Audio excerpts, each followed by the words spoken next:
تمام تعریفیں، حمد اور ثنا اللہ تعالیٰ جل مجدہ الکریم کے لیے۔ درود و سلام نبی اکرم نور مجسم شفیع معظم احمد مجتبیٰ جناب حضرت محمد مصطفیٰ صلی اللہ تعالیٰ علیہ وسلم کی ذات والا صفات کے لیے حمد و صلات کے بعد، عزیز دوستو، بزرگوں، بھائیوں، اللہ تبارک و تعالیٰ نے قرآن حکیم میں نبی رحمت صلی اللہ تعالیٰ علیہ وسلم کی عظمتوں کا، شانوں کا، بلندیوں کا ذکر فرمایا ہے۔ امت مسلمہ نے اور امت کے مفسرین نے، علماء نے نبی پاک صلی اللہ تعالیٰ علیہ وسلم کی ہر عظمت پر، سید عالم صلی اللہ تعالیٰ علیہ وسلم کو عطا کی گئی ہر شان پر تفصیل سے کلام فرمایا۔ ہمارے بزرگوں نے سید عالم علیہ السلام کی عظمتوں کو کھول کھول کر امت کو سنایا اور بتایا، لیکن پھر بھی بہت سارے پہلو تشنا ہیں، اور جیسے جیسے وقت گزرتا جائے گا امت تک حضور سید عالم علیہ السلام کی عظمتوں کو پہنچایا جاتا رہے گا اور لوگ اس سے استفادہ کرتے رہیں گے۔ قرآن مجید میں اللہ تعالیٰ نے ارشاد فرمایا کہ یا ایھا النبی انا ارسلناک شاہدا ومبشرا ونذیرا، اے محبوب علیہ السلام، بے شک ہم نے آپ کو گواہ بنا کے بھیجا ہے، خوشخبری دینے والا بنا کے بھیجا ہے، اور ڈر سنانے والا بنا کے بھیجا۔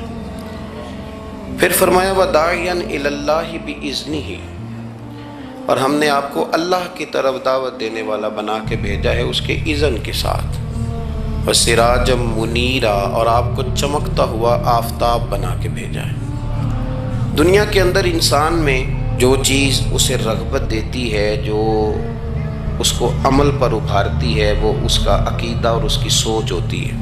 انسان کے جو افکار ہوتے ہیں نا، جو اس کی سوچیں ہوتی ہیں، وہ اس کے عمل کو مرتب کرتی ہیں۔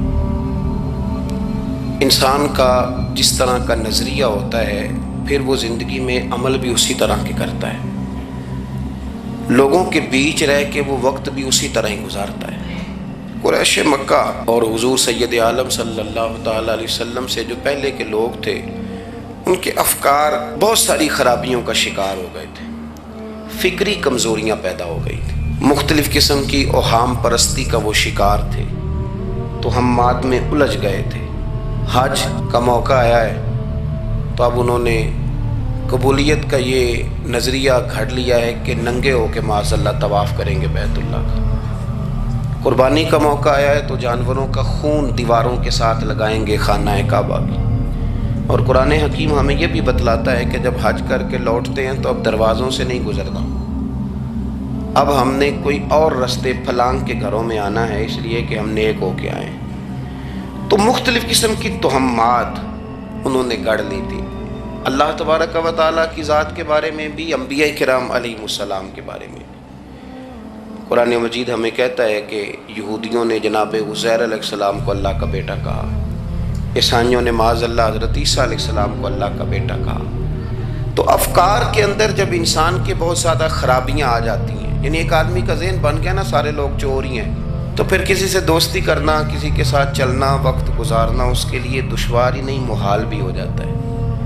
اور اگر انسان محسوس کرنے لگتا ہے نا کہ یار نہیں، ایسا نہیں ہے، یہ میرے رسول کریم کی امت ہے، اور حضور علیہ السلام نے فرمایا میری امت کبھی گمراہی پر جمع نہیں ہوگی، تو امت میں خیر ہے، ہمیں خیر کو تلاش کرنا چاہیے۔ پھر انسان آہستہ آہستہ نرم ہونے لگتا ہے، لوگوں کو گنجائش دینے لگتا ہے، اور ان کی باتوں کو، ان کی کمزوریوں پر وہ استدلال کرتا ہے کہ یہاں کمزور پڑ گئے ہوں گے، یہاں یہ مسئلہ ہو گیا ہوگا۔ وہ کسی نے کہا تھا کہ جانے کس عمر میں جائے گی یہ عادت میری، روٹنا اس سے تو اوروں سے الجھتے پھرنا۔ کئی دفعہ یوں بھی ہوتا ہے۔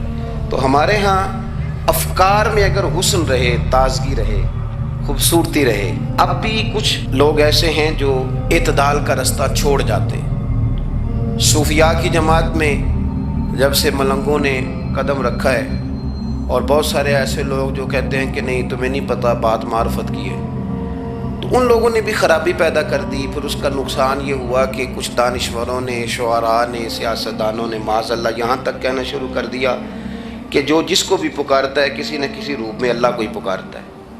افکار میلے کر دیے، بھئی اگر جس کو بھی جو پکارا جا رہا تھا تو وہ معاذ اللہ اللہ کو ہی پکارا جا رہا تھا، جس کے سامنے جو جھکتا تھا تو کوئی نہ کوئی اس کے ہاں توحید پائی ہی جاتی تھی، تو پھر اللہ کے رسول بتوں کے خلاف کیوں جہاد کرتے رہے؟ پھر لا الہ الا اللہ کا کیا معنی ہوا؟ تو ایک تو وہ طبقہ آیا، پھر ایک الحاد اور بے دینی کا رویہ کچھ لوگوں نے یہ بھی اختیار کیا کہ معاذ اللہ انہوں نے مسبب الاسباب کی بجائے لوگوں کو اسباب پر زیادہ توکل کرنے کا معاذ اللہ درس دیا۔ دعاؤں سے کام نہیں چلتا، خالی نعروں سے بات نہیں بنتی۔ اس کو یہاں تک لے گئے کہ اگر آج انہیں حضور کا کوئی معجزہ بتایا جائے، کسی کرامت کی بات کی جائے، اللہ تبارک و تعالیٰ کی طرف سے عطا کردہ کسی انہونی ایسی بات میں جس میں خالصتاً قدرت الہی کا دخل ہو، تو ان لوگوں کے لیے ماننا مشکل ہو جاتا ہے، کیونکہ انہوں نے زور ہی اس بات پہ دے دیا ہے۔ تو ان سارے رویوں کے اندر ہمیں پھر پلٹ کر انہی تعلیمات کی طرف توجہ کرنی ہوگی جو مدینے والے محبوب نے ہمیں عطا فرمائی، جو حضور نے عقائد اور نظریات کا حسن ہمیں عطا فرمایا۔ یہ میرا دور گھبرائے ہوئے لوگوں کا دور ہے، پریشان لوگوں کا دور ہے۔ ڈپریشن کے مریضوں کی تعداد 65% تک پہنچ گئی ہے۔ اس قدر زیادہ لوگ ڈرے ہوئے، پتہ نہیں کیا ہوگا۔ جو غریب ہو گیا وہ جانتا ہے شاید کبھی بھی میرا ہاتھ نہیں پڑے گا، جو بیمار ہو گیا وہ سمجھتا ہے کہ شاید کبھی تندرست نہیں ہوگا۔ تو کمزوری آ گئی اور تیزی کے ساتھ آئی۔ ٹی وی پہ بیٹھے لوگوں نے بھی کمزور کیا۔ پھر ایک تعویذ دھاگے والے تھے، انہوں نے بھی کہہ دیا تینوں کسی نے کچھ کیتا ہے۔ وہ بھئی کنے کیتا ہے؟ کہندا ہے مینوں حکم ہی نہیں، مینوں تے شرارت دا حکم سی وہ میں کر چھڑی، تینوں کسی نے کچھ۔ اب تو سوچتا رہ، جتنے تیرے دشمن ہیں تو ان کی لسٹ بنا لے۔ تو شرارتیں ہوئیں، لوگ کمزور ہوئے، افکار کے اندر کمزوری آئی۔ رسول کریم صلی اللہ علیہ وسلم لوگوں کو طاقتور کرتے، توکل کا درس دیتے، توحید باری تعالیٰ کے ستھرے جذبے حضور اپنے غلاموں کو عطا فرماتے، ان کی فکری حضور تربیت فرماتے، فکری۔ اللہ کے رسول صلی اللہ علیہ وسلم غار ثور میں موجود ہیں، ساتھ سیدنا صدیق اکبر رضی اللہ تعالیٰ عنہ۔ کفار جو گرفتار کرنے والے تھے، پیچھے لگے ہوئے تھے، وہ غار ثور کے دروازے تک آ گئے۔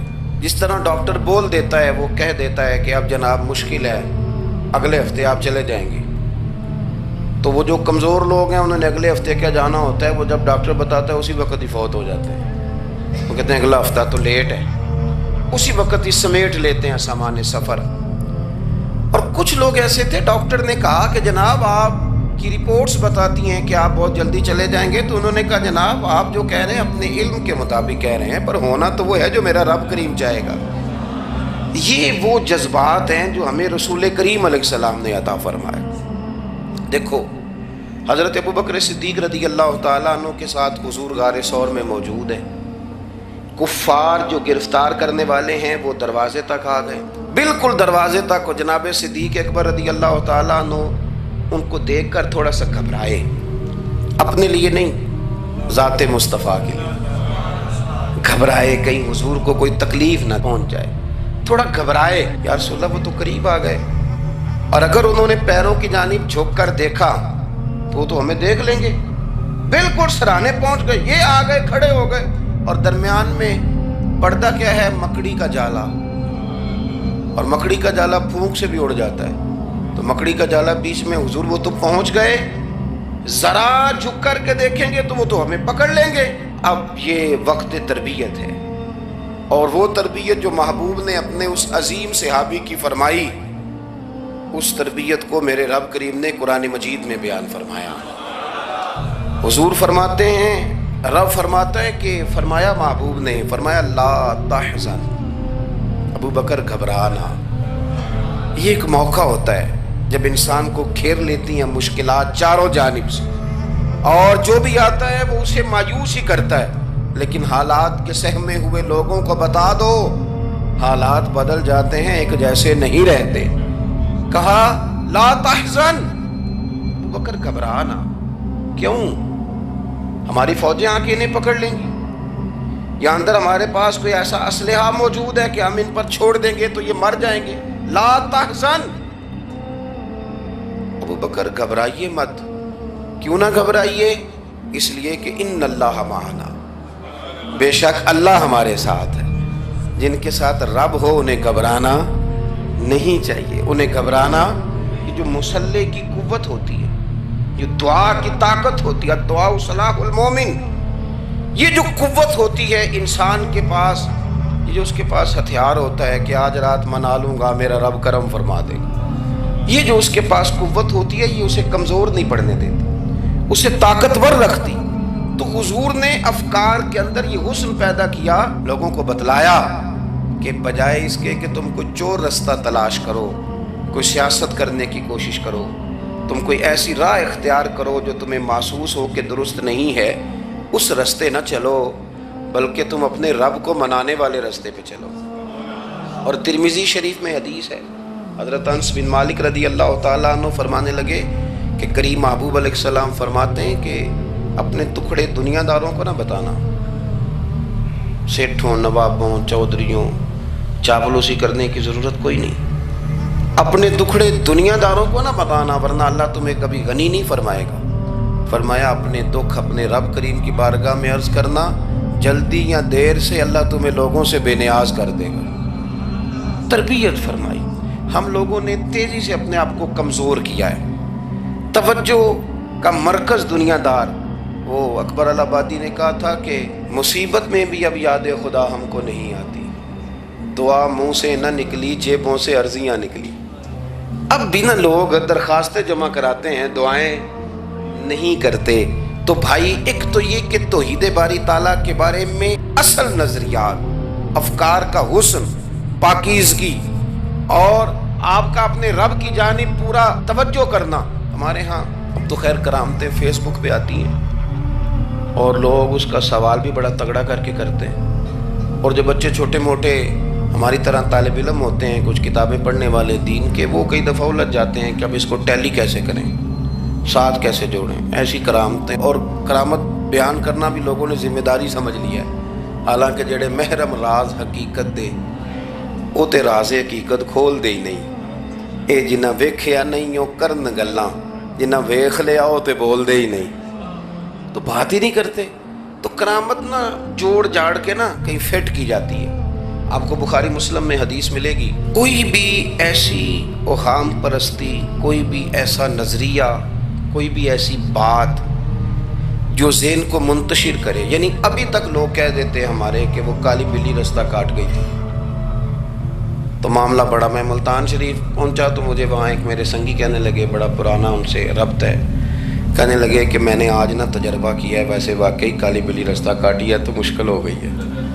میں نے انہیں کہا کہ آپ کا تجربہ سجدہ صاحب کا محتاج ہے، آپ کو دوبارہ سے تجربہ کرنا چاہیے. خدا کے بندے، کالی بلی رستہ کاٹ جائے تو مشکل ہوتی ہے، تو میرا تو سارے رستے، کئی کالی گاڑیاں رستہ کاٹ گئی.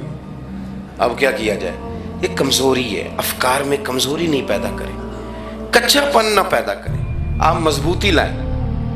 بخاری مسلم میں آپ کو حدیث ملے گی، سرور کائنات علیہ السلام کے صاحبزادے جناب ابراہیم علیہ السلام وصال فرما گئے، اور کیفیت یہ تھی کہ انہوں نے حضور کی مقدس گود میں آخری سانس لیا.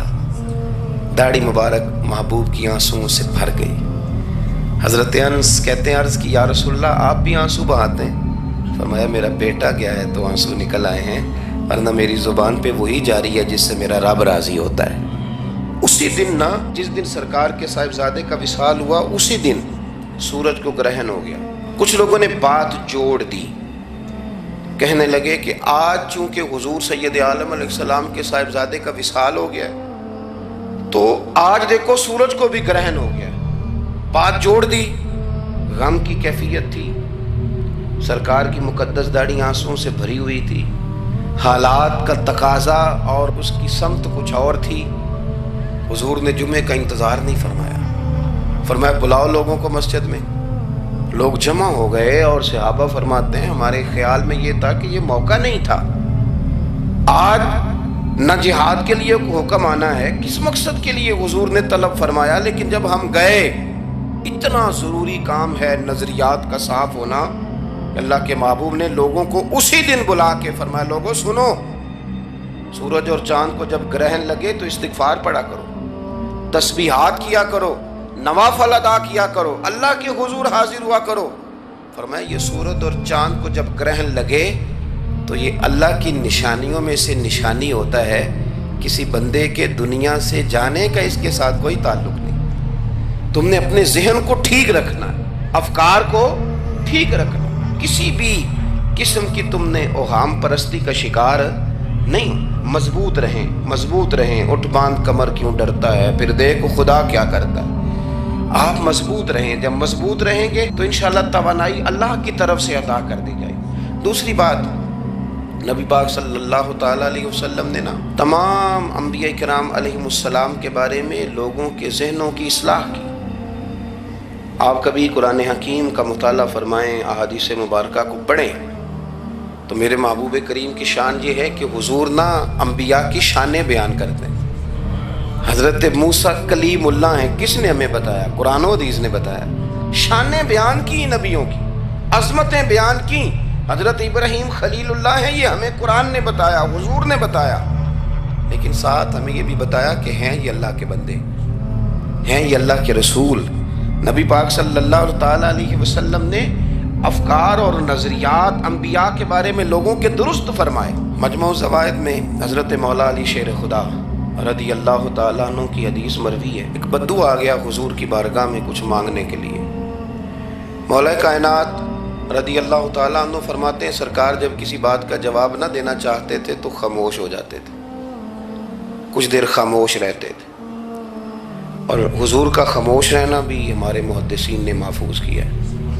اقسام حدیث میں سے ایک حدیث ہے جسے حدیث تقریری کہا جاتا ہے، وہ حدیث ہے جس میں حضور خاموش رہے، کوئی کام کیا گیا تو سرکار خاموش رہے۔ حضرت مولا علی کہتے ہیں حضور خاموش ہو گئے، لیکن چونکہ دیہاتی تھا، سادہ تھا، اس نے جب بار بار گفتگو چھیڑنا چاہی تو پھر حضور نے فرمایا چل پھر مانگ لے کیا مانگتا ہے، مانگ لے پھر کیا مانگتا ہے، کر سوال۔ دیہاتی تھا، سادہ آدمی تھا۔ مولا کائنات فرماتے ہیں ہمیں یوں لگا کہ اب یہ آخرت اپنی سوار جائے گا، جنت کا سوال کرے گا، لیکن بڑا ہی سادہ تھا۔ مانگنے پہ بھی آیا تو کیا مانگا؟ کہنے لگا یا رسول اللہ صلی اللہ علیہ وسلم میں نے سفر کرنا ہے، مجھے ایک اونٹنی عطا کر دیتے۔ حضرت سلطان باہو سے کسی نے کہا کہ بڑے لوگ مرید ہوتے ہیں، تو فرمانے لگے رابطہ طالب کوئی نہیں ملیا، جو ملیا طالب زرد آؤ۔ تو بہت سارے لوگ ایسے آتے ہیں جو کامل شیخ کے پاس بھی آ کے کہتے ہیں دکان کوئی نہیں چلتی، یہ تو کسی سیٹ سے مشورہ کر لیتے، کاروبار چلانے کا آپ کو ڈھنگ بتا دیتا۔ یہ یہاں آ کے بھی آپ نے یہی سوال کیا، یہاں پہنچ کے بھی یہی سوال۔ تو نبی پاک صلی اللہ تعالیٰ علیہ وسلم سے کہنے لگا ایک اونٹ دے دیں آنے جانے کے لیے۔ حضرت علی کہتے ہیں ہمیں بڑا افسوس ہوا، یار تو آیا کہاں پہ ہے اور تو مانگ کیا رہا ہے؟ تو بارگاہ دیکھ اور اپنا سوال دے، تو کہاں کھڑا ہے، کیا مانگ رہا ہے؟ حضور مسکرائے اور مسکرا کر کے فرمایا کہ اونٹ تجھے دیا، چل کچھ اور بھی مانگ لے۔ حضرت علی کہتے ہیں ہم نے کہا اب جنت مانگے گا یہ حضور سے؟ تو بڑا ہی بھولا تھا، کہنے لگا جی اگر آپ کچھ اور بھی دینا چاہتے ہیں تو اونٹ پہ ڈالنے کے لیے کجاوا بھی دے دیں۔ تو حضرت مولا علی شیر خدا فرماتے ہیں ہمیں پھر بڑا افسوس ہوا کہ یار دیکھو اتنا چانس ملا ہے پھر کھو دیا ہے۔ رسول کریم علیہ السلام بھی مسکرائے، اور سرور کائنات کی جو مسکراہٹ ہوتی تھی وہ خوشیاں تقسیم کرتی تھی۔ اعلیٰ حضرت رحمۃ اللہ علیہ فرماتے ہیں جس کی تسکین سے روتے ہوئے ہنس پڑے، جس کی تسکین سے روتے۔ اب یہاں سوال پیدا ہوتا تھا کہ پھر اس مسکراہٹ کے لیے تو انتظار کرنا پڑتا ہوگا کہ حضور مسکرائیں تو روتے ہوئے ہنسیں، تو اگلا شعر بھی ہے اور جواب بھی ہے۔ فرمانے لگے جس کی تسکین سے روتے ہوئے ہنس پڑیں اس تبسم کی عادت پہ لاکھوں سلام۔ یہ تو عادت ہے حضور کی، یہ تو عادت ہے مسکراتے رہنا۔ تو حضور بھی زیر لب مسکرائے۔ تیسری دفعہ میرے کریم نے پھر فرمایا چل مانگ لے کچھ، تجھے ایک چانس اور دیتے ہیں۔ پر مولا کائنات فرماتے ہیں بڑا ہی بھولا تھا، تیسرا چانس ملا، گویا گولڈن چانس ملا، لیکن پھر بھی وہیں کا وہیں رہ گیا۔ کہنے لگا ٹھیک ہے اگر آپ کچھ اور بھی دینا چاہتے ہیں تو میرا سفر لمبا ہے، آنے جانے کا خرچہ بھی دے دیں۔ اللہ اکبر۔ اب حضور عقائد کی بابت بتانے لگے کہ رسالت کے بارے میں، محبوب کے بارے میں عقیدہ کیسا ہونا چاہیے؟ تو حضور علیہ السلام فرمانے لگے تجھ سے تو وہ بنی اسرائیل کی بڑھیا ہی اچھی تھی۔ یا رسول اللہ صلی اللہ علیہ وسلم کون سی؟ تو حضور فرمانے لگے جناب موسیٰ علیہ السلام کو حکم ہوا ہجرت کریں، تو آپ جانے لگے، تو پھر ارشاد خداوندی ہوا کہ جہاں حضرت یوسف علیہ السلام مدفون ہے، آپ کا مزار پر انوار ہے، اگر آپ کو جانا ہے تو پھر ان کے تابوت کو بھی آپ نکال کر کے ساتھ لے جائیں۔ حضرت سیدنا موسیٰ علیہ السلام نے لوگوں سے پوچھا تمہیں پتہ ہے جناب یوسف کا مزار کہاں ہے؟ کسی کو نہیں پتا، ایک بوڑھی اماں ہے ضعیف العمر، اس کو خبر ہے۔ حضرت موسیٰ علیہ السلام نے اس سے کہا اماں تو بتائے گی کہ حضرت یوسف کا مزار کہاں ہے؟ تو کہنے لگی بتاؤں گی پر مفت نہیں بتاؤں گی۔ یہ حضور بیان کر رہے ہیں، بتاؤں گی پر فری میں نہیں بتاؤں گی، میں نا مفت تھوڑی بتاؤں گی۔ فرمایا چل تو اپنی قیمت بتا بتانے کی، تو کہنے لگی میں اس شرط پہ جناب یوسف کے مزار کا پتہ بتاؤں گی کہ آپ مجھے جنت میں وہ والا گھر دیں گے جس کے پڑوسی جناب موسیٰ علیہ السلام ہو۔ آپ کے پڑوس میں گھر چاہیے، تجھ سے تجھی کو مانگ کے میں نے مانگ لی ساری کائنات، وہ والا مکان چاہیے جس کے پڑوسی آپ ہوں۔ تو حضرت موسیٰ کلیم فرمانے لگے اماں چل جنت مانگ، تو نبیوں کے قریب مکان مانگ رہی ہے، وہ تو بڑا اونچا درجہ ہوگا، تو بڑی دور پہنچ گئی، اتنی بڑی سوسائٹی میں پلاٹ مانگ لیے، وہاں پہنچ گئی۔ تو بوڑھی کہنے لگی ٹھیک ہے، پھر اگر یہ معاملہ ہے تو پھر ختم ہو گئی بات، اگر آپ نہیں بتاتے تو جائے میں بھی نہیں پتہ بتاتی۔ جب وہ اڑ گئی، ٹھہر گئی، اور اڑی بھی کس طرح؟ یہ بھی میرے اللہ کی توفیق، میری طلب بھی تو تیرے کرم کا صدقہ ہے، میری طلب بھی تو تیرے کرم کا صدقہ ہے، یہ پاؤں اٹھتے نہیں بلکہ یہ اٹھائے جاتے ہیں۔ تو وہ کہنے لگی میں نہیں پھر بتاتی، آپ کسی اور سے پوچھ لیں۔ جناب موسیٰ خاموش ہوئے تو ارشاد خداوندی ہوا کلیم اپنے پڑوس میں مکان دینے کا وعدہ آپ کر لیں اور مکان انہیں میں عطا کر دوں گا۔ تو حضور سید عالم صلی اللہ تعالی علیہ وسلم نے اس بدو کی موجودگی میں تربیت فرمائی صحابہ کی، یہ چیزیں بھی حضور نے عطا فرمائی۔ لیکن جب تمہیں کہا جائے مانگو تو پھر یہ کریم رسول کا دروازہ ہے، مانگیں گے مانگے جائیں گے اور منہ مانگی پائیں گے، سرکار میں نہ لا ہے نہ حاجت اگر کی۔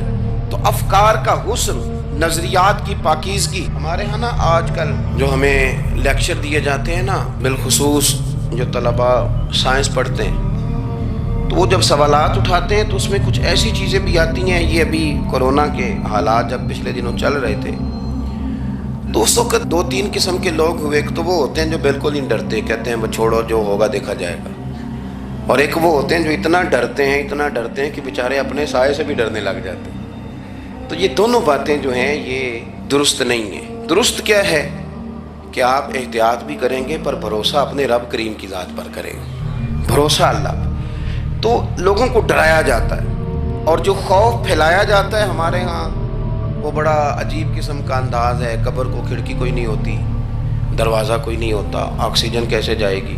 یا آپ کبھی ٹویٹر پر مختلف بڑے لوگوں کے پیغامات دیکھیں تو موت کے بارے میں جب وہ چیزیں شیئر کرتے ہیں تو عجیب سا رنگ اس کا محسوس ہوتا ہے کہ اللہ جانے یہ بیچارہ کہاں کھڑا ہو گیا ہے، اور خوف، اور لوگ اس کا ذہن بنا کے ڈرتے ہیں۔ ڈرنا چاہیے، ضرور ڈرنا چاہیے، لیکن ایک بات یاد رکھیں، حضرت مولا علی فرمایا کرتے تھے کہ ڈرنا تو اپنے اعمال سے چاہیے اور ان کو درست کرنا چاہیے۔ ڈرنا تو اس چیز سے چاہیے کہ کیا ہم نے وہ رستہ اختیار کیا ہے جو قبر کو بالکل تنگ کر دے گا، جو جہنم کے گڑھوں میں سے گڑھا بنا دے گا؟ اگر وہ رستہ ہے اور اس پر آپ چلے ہوئے ہیں، آپ سخت ہو گئے ہیں، آپ نے سوچنا چھوڑ دیا ہے، آپ نے حقوق العباد کے معاملے کو ترک کر دیا ہے، آپ اپنی طبیعت کے لحاظ سے لوگوں کو ستانا مشغلہ بنا بیٹھے، آپ حلال حرام کی تمیز چھوڑ گئے، نگاہوں کی صفائی سے لے کر رزق حلال کو پیٹ میں لے جانے تک اگر غیر محتاط ہو گئے تو پھر تو خوف کھائیں۔ لیکن یہاں ان نظریات کی بابت جو حضور نے ہماری تربیت فرمائی، تو حضور نے ہمیں یہ نہیں فرمایا کہ میرا مومن ہو تو تم اسے کھڈے میں چھوڑ آؤ گے، ہو زندگی تقوی اور محتاط رہ کر گزارنے والا اور تم اسے کھڈے میں چھوڑ آؤ، یہ نہیں ہے، بلکہ فرمایا جو میرے مومن کی قبر ہوتی ہے روضۃ من ریاض الجنہ، وہ تم اسے نہ کھڈے میں نہیں چھوڑ کے آئے، باغ میں چھوڑ کے آئے ہو، آپ باغ کا تصور کریں پھر قبر کو سوچیں. نہیں باغ میں چھوڑ کے، اور باغ بھی معمولی نہیں، جنت کے باغوں میں سے باغ، جنت کی کیاریوں میں سے روضۃ من ریاض الجنہ. اب ذرا اس اینگل سے آپ اپنی قبر کو سوچیں، اس رویے کے ساتھ. اگر قبر آپ کی جنت کا باغ ہے تو باغ میں جاتے بندہ ڈرتا تو نہیں، اور باغ اتنا حسین ہے کہ جس میں پہلی آنکھ کھلے گی تو پہلی نظر اٹھے گی تو مدینے والے محبوب کا چہرہ نور نظر آئے گا. اتنا شاندار باغ، آپ اس کی رعنائی، اس کا حسن اور اس کی خوشبو کو ملاحظہ فرمائیں. تو حضور نے نا ہماری تربیت فرمائی. میں اکثر کہا کرتا ہوں احباب سے کہ انسان 10-15 سال کے بعد پردیس سے واپس لوٹے اور ماں اگر موجود ہو نا گھر میں، اتنا تگڑا استقبال کرتی ہے کہ مزہ آ جاتا ہے. اس کا بس نہیں چلتا، مکان بھی نہیں بنا دے، فلانی چیز بھی نہیں لے آؤ، میرا پتر آ رہا ہے، فلانی بھی. تو سالوں بعد بندہ گھر لوٹے تو ماں اتنا استقبال نہیں کرتی جتنا قبر میں اللہ کی رحمت بندے کا استقبال کرتے. اس لیے جب یہ سوچ بن گئی تھی نا صحابہ کی حصول جنت کی، تو پھر ان کو لگاؤ ہو گیا تھا. پھر دنیا کی زندگی، جاہ و جلال، مال و دولت اتنا زیادہ وقت نہیں رکھتا تھا ان کی نظر میں. پھر وہ سمجھ گئے تھے اس بات کو کہ کن فی الدنیا کانک غریب و عابر سبیل. سمجھ گئے کہ یہ مسافر ہیں ہم یہاں.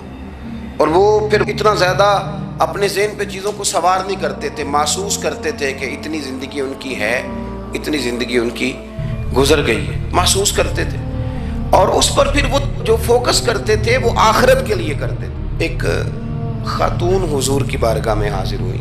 یہ بھی سیاستہ میں آپ کو روایت ملے گی، بہت ساری کتابوں میں ہے لیکن اس کی اصل آپ کو بخاری شریف میں ملے گی. حضرت ابو ہریرہ رضی اللہ تعالیٰ عنہ فرماتے ہیں کہ خاتون آئی تو اس نے آ کر نا بڑے درد کے ساتھ حضور کی بارگاہ میں استغاثہ پیش کیا. عرض کرنے لگی یا رسول اللہ صلی اللہ علیہ وسلم، میں نا مرگی کی مریض ہوں اور بڑی تکلیف میں ہوں.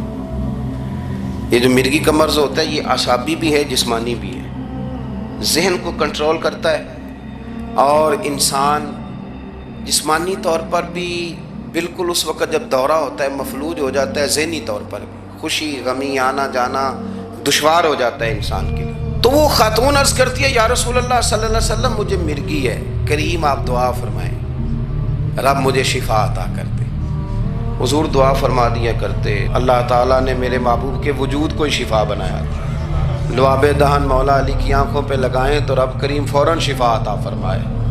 لیکن حضور نا تربیت جب کرتے نا، تربیت لوگوں کے بیچ، تو پھر نظریات کو، عقائد کو، افکار کو حضور غسل دیتے، وضو کراتے. یہاں بھی سرکار نے صحابہ کے بیچ اس خاتون سے گفتگو فرمائی اور حضور فرمانے لگے اگر تو کہے تو میں دعا کرتا ہوں رب تجھے شفا دے دے گا. حضور فرمانے لگے اگر تو کہے میں دعا کرتا ہوں اللہ شفا دے گا. اور فرمایا اگر تو کرے صبر تو میرا وعدہ ہے رب بغیر حساب کتاب جنت عطا کرے گا. اب یہ سوچ ہے، یعنی ہمیں جب چانس ملتا ہے دنیا اور آخرت میں چیزوں کو عکس کرنے کا تو آپ نظر دوڑا لیں دائیں بائیں کہ لوگوں نے توجہات کہاں اپنی مرکوز کی ہوئی.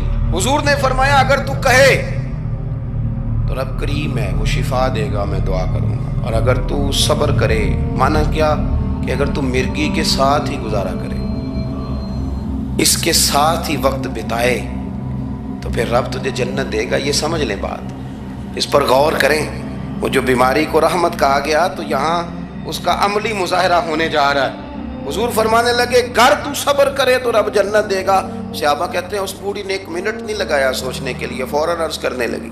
گویا عرض کرتی ہے حضور تھوڑی سی تو زندگی ہے، میں مرگی کے ساتھ ہی گزارا کر لوں گی، آپ دعا کریں رب مجھے جنت عطا کر دے، ہاں میرے لیے جنت کی دعا کر دیں. تو صحابہ فرماتے ہیں حضور نے دعا کر دی، گویا وعدہ ہو گیا جنت کا. وہ عرض کرتی ہے یا رسول اللہ صلی اللہ علیہ وسلم جب مرگی ہوتی ہے تو میرے وجود سے کپڑا ہٹ جاتا ہے، ستر کا مسئلہ بنتا ہے، اس کے لیے آپ ضرور اللہ کے حضور عرض کریں. تو سرکار نے دعا کر دی. صحابہ فرماتے ہیں کہ وہ دیر تک موجود رہیں، دیر تک. حضرت عثمان غنی کے زمانہ مبارکہ تھا، وہ بوڑھی موجود رہیں. جب بھی انہیں مرگی ہوتی تھی کپڑا اپنی جگہ پہ موجود رہتا تھا. اور جب ہم سے کوئی کسی جنتی کو دیکھنے کا سوال کرتا تھا تو ہم کہتے تھے اس بوڑھی کو دیکھ لو، اسے دنیا میں ہی حضور نے جنت کی بشارت عطا فرما. تو جو سمجھنے کی بات ہے وہ یہ ہے توحید، رسالت، قبر، حشر، اس کے بارے میں اپنے نظریات کو صاف ستھرا رکھیں۔ وقت تیزی سے بیت رہا ہے، وقت جو اپنی اس کی سپیڈ ہے اس کے ساتھ وہ گزر رہا ہے، قریب ہوتے جا رہے ہیں لوگ قبر کے، آخرت کے۔ کرنے کا کام یہ ہے کہ ہمارے نظریات وہ ہوں جو ہمیں رسول کریم نے عطا فرمائے۔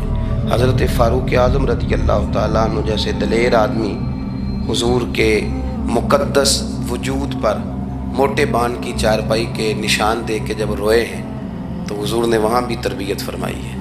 فرمایا عمر کیا تم پسند نہیں کرتے کہ اللہ آخرت کی ساری شانیں ہمیں ہی عطا کرے، اور دنیا میں ہم تھوڑی سی مشکل دیکھ لیں تو ان چیزوں کو ہم نے سمجھنا ہے۔ یہ چیزیں ہمیں جینے میں آسانی پیدا کریں گی، ہمارے لیے مددگار ثابت ہوں گی، ہمارے افکار کو یہ تازہ رکھیں۔ پھر بہت زیادہ الجھاؤ، بہت زیادہ پریشان ہونا، بہت زیادہ ڈپریشن کا شکار ہونا، بہت زیادہ ہمارا دنیاوی معاملات کے اندر تفکر کرنا، یہ ہمیں کمزور نہیں کرے گا بلکہ ہم توانا رہیں گے۔ اللہ کی حضور دعا ہے مالک کریم کہی ہوئی باتوں کو قبولیت کا درجہ عطا فرمائے۔ دوران گفتگو جہاں بھول گئے اللہ ہمارے ساتھ درگزر والا معاملہ فرمائے۔ آخر دعوانا